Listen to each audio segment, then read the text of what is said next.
What can almost immediately kill you that most people don't know of? Smoke inhalation in a house fire can kill you in as little as 2 minutes. It is extremely important that you get as low as possible when evacuating your home to minimize your exposure. Most people know that smoke is dangerous, but they don't realize that you can die from inhaling it in such a short period of time.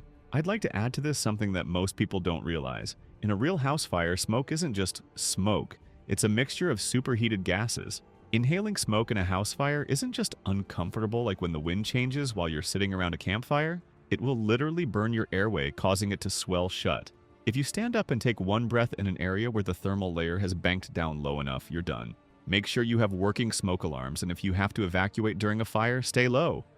I had a house fire when I was 18. I was home alone when it happened and could see the smoke everywhere, but I couldn't find the fire. I went outside to find the fire, and sure enough, the entire roof and back of the house was on fire. I ran back in to grab my pet mouse, but it was so smoky I couldn't get him. Hours later, a fireman came out of the house with a mask over the mouse's face. I knew him, so he was playing around. My mouse survived hours in a house fire. It still gives me goosebumps. His cage was on the ground, likely the reason he survived. Poor bugger coughed up soot for weeks, but he lived another 3 years after. You are simultaneously idiotic and so endearing for running into a burning building for your mouse. I did it for my neighbor's dog. My dad was pissed at me for risking my life that way. Pulmonary embolism. Girlfriend came to visit after work and said she wasn't feeling well. I made some soup, gave her cold medicine, watched her favorite show with her, and sent her home to rest. Got a call from one of our friends the next morning saying she had died in the night. My mother and registered nurse told me they're very difficult to spot and can kill very quickly. But years later, I'm still occasionally frustrated with myself. She was dying and I made her soup. Anyway, hug the things you love. She was dying and I made her soup. Neither of you knew. To be made soup with loving intentions by somebody you cherish is a wonderful thing. Her last experience with you was one of kindness and comfort, and that is the most any of us could hope for. My daughter died of a pulmonary embolism last year. She felt nauseous and then collapsed. She was gone before the paramedics got there. She was only 24 and my baby. No symptoms before her being nauseated. She passed from a clot in her leg, and her autopsy revealed she had the more dangerous type of factor V Leiden. Factor V Leiden is a genetic mutation that increases the risk of blood clots, particularly deep vein thrombosis and pulmonary embolism. Mixing different cleaning products, as in products for bathrooms, floors, and stuff.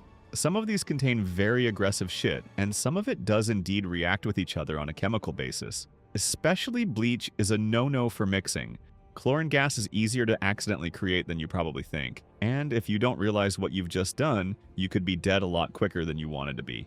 A clean bathroom won't help you then. Yep, many decades ago, my mom almost killed herself cleaning. She'd mixed ammonia and bleach because she used 2 different cleaning products. All the metal in the bathroom turned green from the gas. Thankfully, my dad was home. She has somehow still managed to come close to mixing them more than once since then.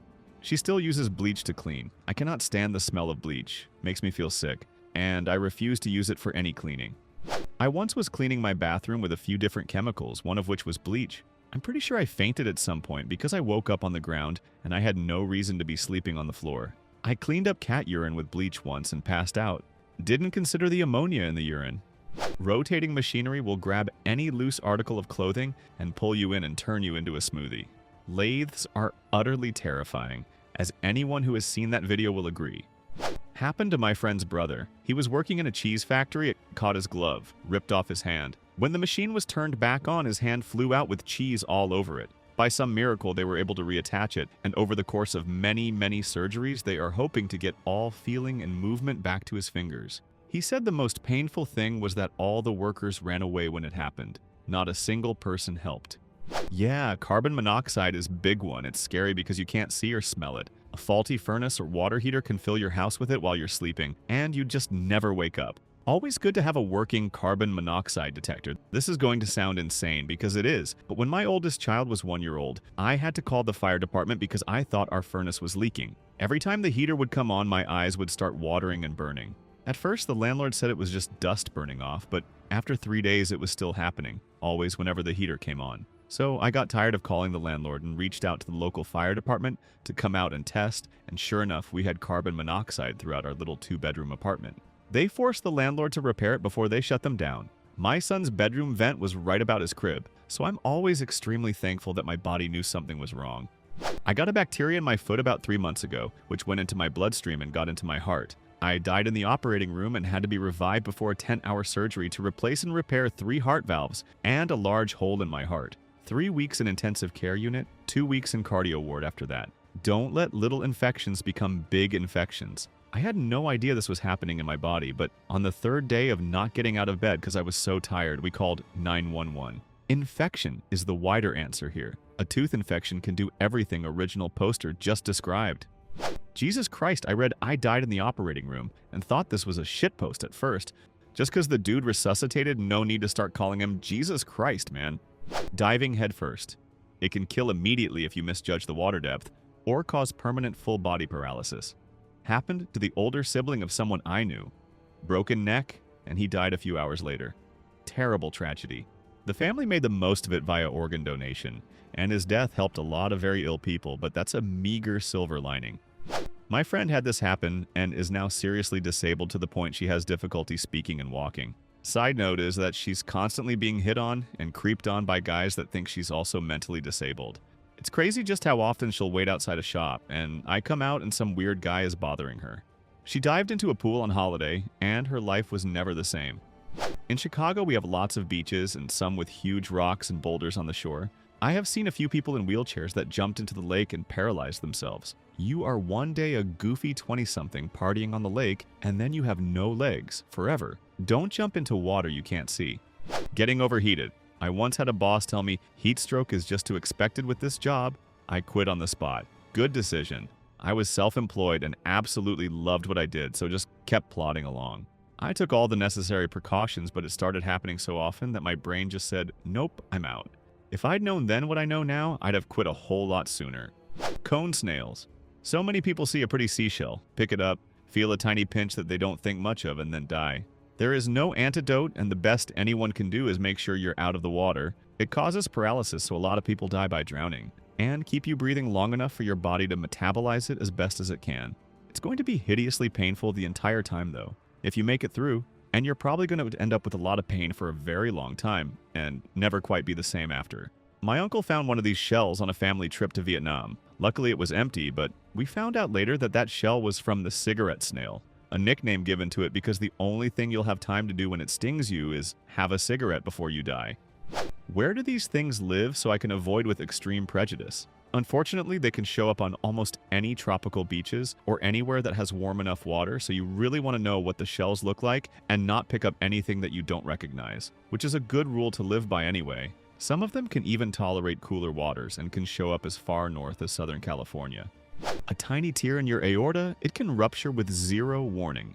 Yep, a friend of mine survived years of addiction, straightened out his life, and was a month away from his wedding when he dropped dead from an aortic rupture. He was in the kitchen, and his fiancée heard him say her name. She said he sounded like he was in pain. She turned around and saw blood coming from his mouth, and his eyes went dead. He was dead before he hit the floor. Holy shit. I'm sorry about your friend. That must have been absolutely traumatic for his fiancée. Sounds pretty traumatic for the friend, too.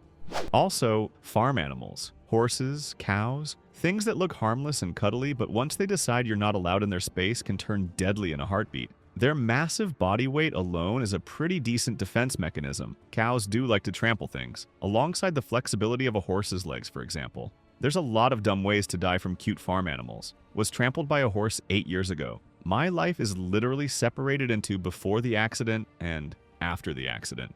I had a friend who had a pet cow. The first time she introduced me, we jumped over the fence, and as soon as her cow saw her, she started running so fast. I told her that it wasn't going to stop, and we needed to run. I ran. She stayed there, and this cow came to a skidding stop just in time. In that moment, I knew a cow could easily kill. They were best friends, but that was terrifying. Sleeping with your phone connecting to a charger under your pillow. Had a friend get sent to the emergency room as their phone overheated and the battery exploded right under their face. It was bad as they had shrapnel of the battery enter into the left side of the brain that could have severed veins in the brain. Had to go into emergency room to remove the shrapnel in the brain, along with some in their ear and neck. Doctors told them one piece was less than a quarter from the jugular as well, so they were literally close to death.